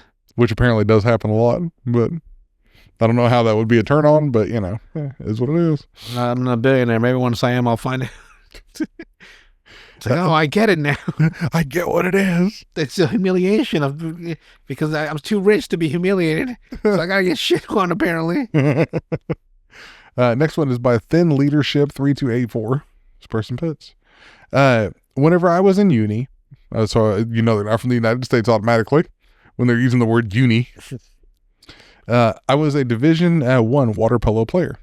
This means we have tight swimsuits that are a singular panel with no smaller straps that someone might hold onto. Basically completely covered from neck to panty line, front and back. Okay. These swimsuits are extremely tight and zip up in the back. We often had to do long swim sets wearing polo suits instead of normal swimsuits, or do get out drills where we would swim, pull ourselves out of the water and do some exercises on land, i.e. like burpees and stuff like that. I have extremely sensitive skin, so my water polo suite would, I guess it's supposed to be suit, would chafe my skin horribly, basically creating burns where the suit rubbed against my skin. God dang. I would get burns from swimming long distances and it unzip it, and get burns from a V pattern where the zipper sat. It's like, damn. Maybe polo's not for you then. Yeah. Water polo suits also ride up like a wedgie, giving me chafed burns on my butt crack. Damn. Dedication to the sport, apparently. My doctor recommended that I try applying Vaseline to reduce the friction, which I did basically every day. Therefore, I had a quart-sized tub of Vaseline. Fucking gallon of Vaseline. Just spreading it. When I was moving out of my apartment, my parents came to help me out. We were packing up my stuff whenever I turned around to see my mom holding the tub of Vaseline, rubbing her lips together how you do whenever you apply chapstick. I'll put that on smoothie. The look on my face must have been utter shock and horror. She just goes, "What?" And I bust out laughing. I tell her that's my water polo Vaseline and I rub it all over my body and it's not for lips. I didn't mention exactly what unmentionables I applied it to. Well, you said all over your body, so I'm assuming your fucking nether regions. Yeah. I'm not an animal. It's not like I was double dipping, but these burns are crazy painful and I can't be totally sure I didn't say fuck it some days and just double dip. Okay, you're right. I did double dip, but I tried not to. God dang, George Costanza. You double dipped the chip. Only this is you double tip the slip. It's like, ugh. Keep in mind, I would jump into a vat of heavily chlorinated water for 30 seconds later, so I figured sanitation-wise, it was whatever. Real water sport athletes pee in the pool constantly. Sorry, but it's true. Today, while visiting the Christmas, my mom offered me some Vaseline for my lips. From a normal-sized container that lives... It's his mom or her mom saw this big-ass fucking gallon tub of Vaseline. Ooh, my lips. How chapped do you think your fucking child's lips are? A lot, apparently. They have a fucking drum of Vaseline. She offered me some Vaseline for my lips from a normal-sized container that lives in her medicine cabinet, and I said, "You don't use this one for your butthole, right?" We both started laughing, and she said that I never told her exactly what I had used it for, but it's been almost 10 years, and she's fine, so whatever. Anyway, I think we both have core memories of each other's faces on that day. Her innocently rubbing her lips together, and me wide-eyed in panic. It's like, oh no! Fucking pubic hair all over the inside of the tub and everything. I'm like, God dang. Next one is by Eothir. Eothir. Eothir. This person puts, I fucked up yesterday on Friday and realized my error today. I'm a lone IT system administrator at my company, and I'm just dipping my toes in group policy management for the first time.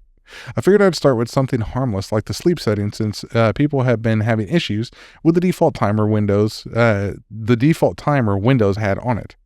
I figured for laptops, people probably want them to save battery life if not plugged in, so I entered 15 into the setting and called it good.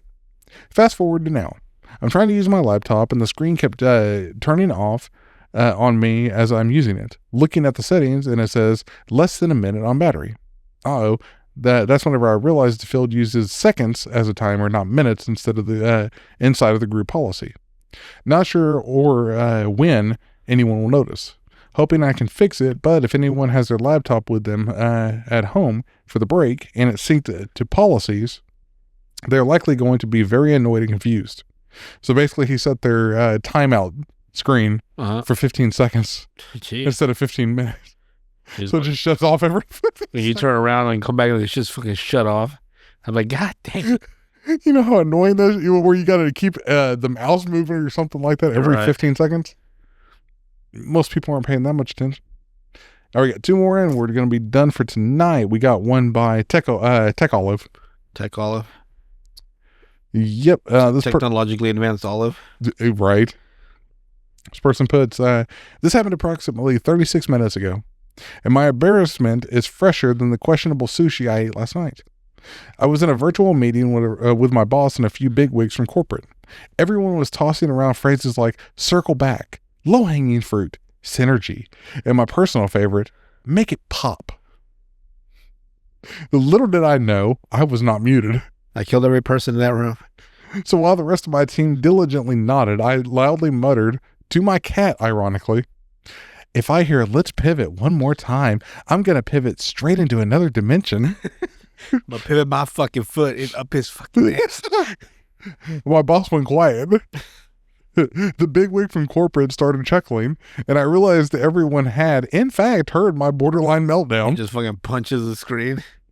Everyone tried to play it off politely, but I'm pretty sure I got blacklisted myself for any future synergistic pivoting. Moral of the story, always double check the mute button, folks. That does get old with all the platitudes that they always give you, though. All these freaking things like they give a fuck. Mm-hmm. And last one for tonight is by Expensive Airy 3438. This person puts, so I have the flu and a bunch of mini issues that came with that. Ear infection, nausea, headaches, etc. God dang. So, for the first time in a very long time, I decided I was going to soak in the bath. I have like 3 bath bombs in the back of my bathroom cupboard I've had for maybe 2 years because I usually shower and not bathe. I have this fucking hilarious in my brain, like when you throw a bath bomb, it blows up in the fucking in the bubbles. I don't know why, but that's what I see in my head. For kids, they'd probably like that. It's like, you just fucking throw it in the bathtub. And make one in the shape of a grenade and throw it in the tub. Fucking blows up into bubbles. Harmless bubbles. Right. But it's still fucking hilarious. Like, watch out, it's a bath bomb. That'd be funny for kids, though. It'd be a good way to get them in there. Yeah, you think, but no. That's why I said, I'm not taking no damn shower. Fuck you. and I decided I wanted to use the glittery peach one. To my horror, and apparently my husband's, that peach glitter bomb is neither peachy nor glittery, but the closest red I've ever seen to blood. Shit. I'm soaking and I knock out. I must have be a shallow breather, I guess. He comes in, looks like she fucking killed herself. From what I was told, my face, I was faced away from the door, and that my hair draped down made me look like as though I was face down in the water. I'm a very, very, very heavy sleeper. I have like why the fuck would you sleep in a tub? You fucking end up drowning. Yeah. I have like 20 morning alarms to wake up and still tend to get up late, so my husband touching my leg didn't wake me nor did it scream. And apparently my skin felt ice cold. My brother-in-law runs in, starts freaking out, running back to find his phone, and my husband tries to grab a hold of me. I imagined this was very dramatic. And in that process, my head goes under the water for a second. I pop up because I got water in my nose. I'm confused as to why my husband is crying. My brother-in-law runs back in, thanking God, and husband is trying to find where the blood is coming from. I was obviously terrified by the audience, while I am but naked in this tub. Cold as fuck too. And as if it couldn't get any worse, I was asleep so long the bubbles were gone, so I was just exposed.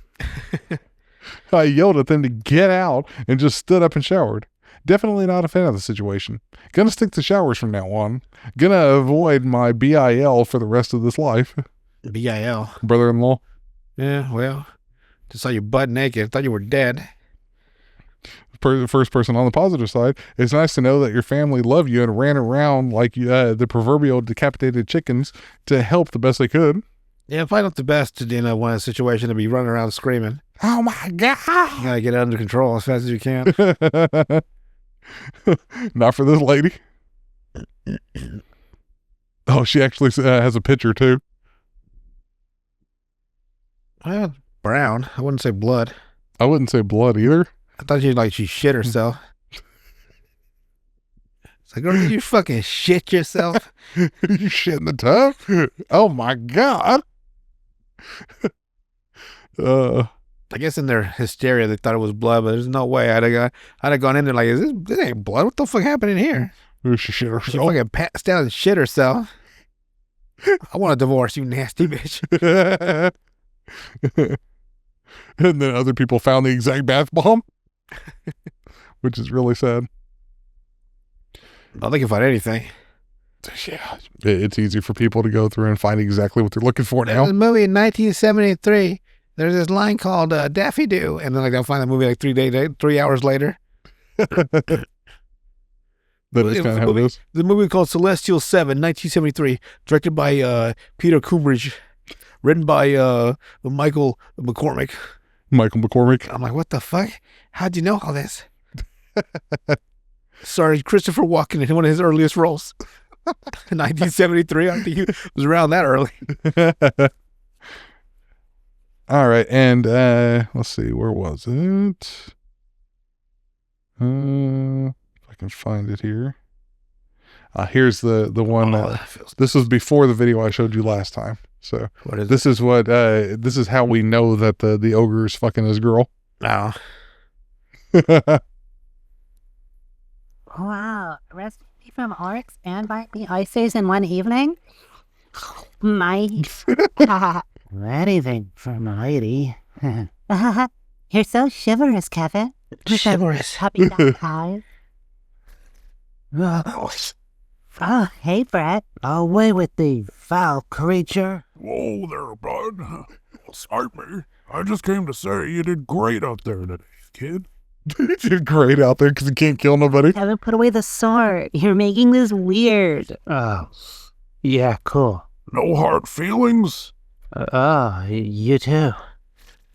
And my men really appreciate that you didn't kill even a single one of them. Oh, I have a... What's that, son? Speak up, boy. I have a code. What? A code. You have a chode? A code against murder. Okay. Because of the unicorn. Have a word with your lady friend here. Oh, well, Kevin, why don't you get us some drinks? Oh, of course, my lady. I'd like 2 meads and a milk, please. Oh my God, Brett. Thank you. This is why the barbarian to help him was perfect. Well, again tonight. Oh, but your drink. See you around, bud. Hey, great job out there today. Thanks.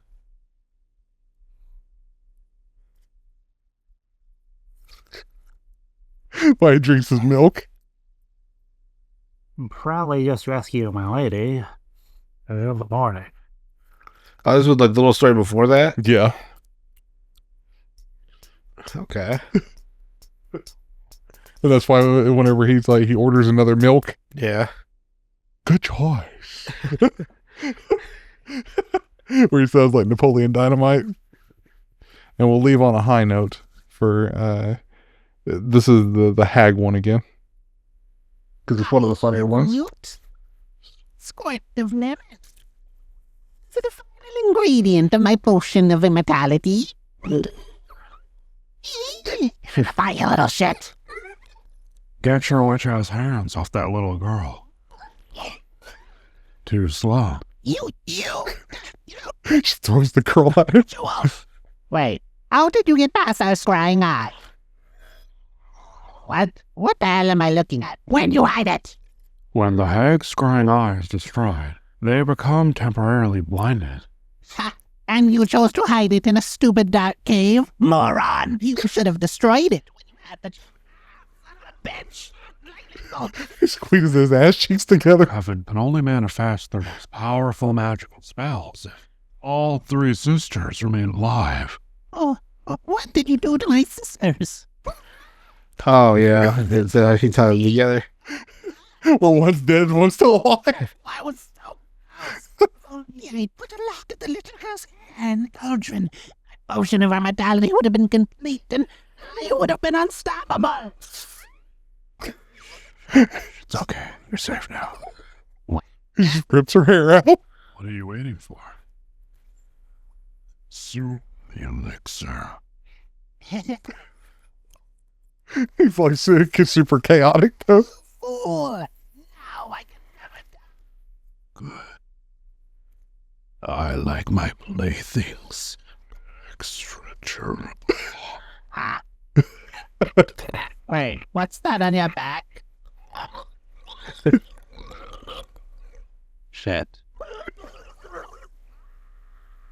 Word of lemon? I can't even imagine what he does to her. Well, nobody knows yet. Like they haven't seen her after that. Right. Because we know what happened whenever he fought the Medusa, or had a staring contest with the Medusa, where she's like, now that we've locked eyes, barbarian." She's like, "You're turning into stone." He's like, "Oh, I'll just wait for you to blink." And she's like, I don't think you understand how this works." And then as soon as she blinks, he moves. They start having a staring contest where he's like, "Your eyes seem kind of heavy." "No, I haven't blinked in days." And as soon as she's starting to turn to stone, he gives her a wet willy Oh, yeah, dude. where her face is all contorted. No! And that's how she gets encased in stone for all eternity. All because of him. Like all the rest of them, we kind of know what happened to the monsters that he fought, but you don't know what happened to the hag, since she is immortal, technically. Like he killed the Dracula by opening up a curtain. Oh, in the beginning, the very first one? Second one, yeah. Okay. Where it's supposed to be Strom from Dungeons and Dragons. Strong. The Strom, yeah. The Dracula equivalent, basically. There's bosses? I thought they all made up. No, there's actual bosses, like campaigns. Okay. Strom. Yeah. Strom. Yep. So we know what happened to him. He got cooked, got holy water thrown on him, and then the barbarian starts cooking breakfast on a smoldering corpse. Oh, God. We know what happened to the djinn that he fought. Or like that he's what was it? Yes, kill me now. He give me does stone cold embrace, and he does the the Stone Cold Stunner on him. Oh. It kills him.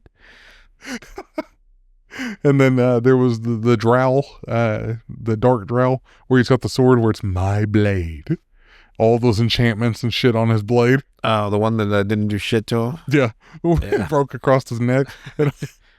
And then he's like, there's where he kills him basically with a toothpick. Yeah, I remember that one. What's funny is that they have one that's a 12-hour video. Of what, him picking at him? Yeah. The toothpick? For 12 straight hours. 12 like actual hours. And the very end of it is where it's like he's just a mash of puddle of like just mush. Yeesh. And then he goes, squirt of lemon. At the very end of 12 that. straight hours. Like a literal legit 12 straight hour video. It's like 1 million actual strikes. How he says that in the video where he's like, my blade, it'll render you to a fine paste in 1 million strikes. And he just goes 12 hours for 1 million strikes, huh? Yep. That's a lot. Yeah. And just constantly picking at him the Yeah. entire time. And then we know what happened to the Banshee. She got turned into bagpipes. Yeah. And then at the end of it, he swishes around holy water and shoots that up her ass too. Where it's be gone, foul spirit. We don't know what happens to the Pegasus. I don't know. Nobody. There's no video on that yet. Just took a ride and that was it. Yeah. Just ruined that other guy. I'll have to show you some of the other ones from Dungeon Soup is a really good channel to watch there. Like they actually, it's almost like South Park level like comedy. Only with a barbarian that's just chaotic good. Just realized South Park hasn't released a season last year. Oh, they didn't? No. I thought they had a movie come out though, didn't they? I don't remember. I'm pretty sure they had a movie I come out. fell in love with their fucking games that the movies aren't, it's just not the same for me anymore. It's like the interaction of the game is like just too fucking good. Yeah. That I'm like, damn, I haven't really, like, I used to like religiously watch South Park. Yeah. I knew exactly when the new season came out and I would watch every episode, which is why that one time when that episode, there was an episode repeat from the week before, I'm like, what the fuck is going on? And this was before like the real like integration of like internet and everything. Yeah. Or like social media and all that. So you could find out everything immediately. And like months later, maybe even years later, I found out that there was a power outage at the studio. And because they used to make the episodes the couple days before it would drop. Yeah. That's why their shit was always so fucking up to date.